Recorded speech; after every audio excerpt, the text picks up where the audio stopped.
बात अब किंतु परंतु से आगे निकल चुकी थी। बहस अब अक्सर पता नहीं, कुछ कह नहीं सकती Varun. I am not really sure Deepti, यानी कुल मिलाकर कंफ्यूज्ड स्टेट ऑफ माइंड पर आकर अटक जाती। एक दूसरे की और बिना पलके झपकाए देखते रहने के बावजूद जब आंखों में कुछ नहीं दिखा तो दीप्ति ने वरुण पर से नजरें हटा ली। कमरा सन्नाटे से भर गया था। आती जाती सांसें जैसे छाती पर बोझ कस रही थी।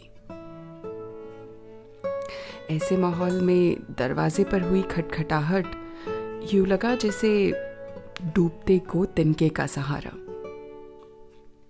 मिष्टी ने अंदर से आवाज आने का इंतजार नहीं किया। उसने धपाक से दरवाजा खोला और वो कमरे में घुस आई। अम्मा, पापा, देखो मेरे हाथ में क्या है? वरुण ने कमर सीधी करते हुए पूछा। क्या है मिष्टी?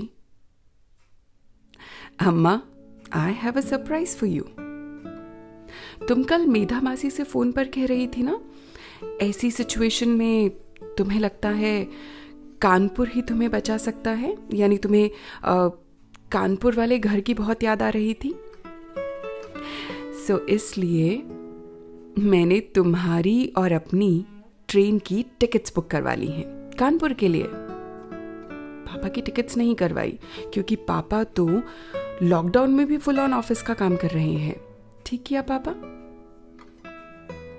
वरुण ने कुछ जवाब नहीं दिया। हाँ, मगर एक सवालिया नजर से दीप्ति की ओर जरूर देखा, जैसे वो पूछना चाह रहा हो।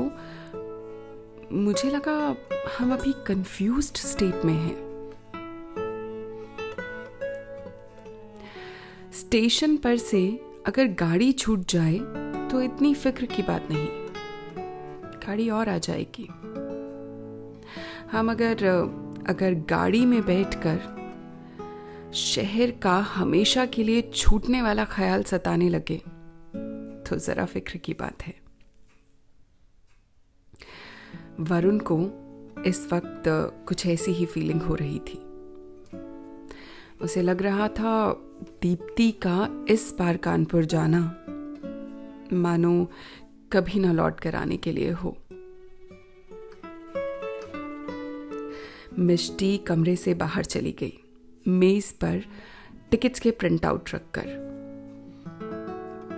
और कमरा फिर धीरे धीरे सन्नाटे से भरने लगा। शुक्रिया।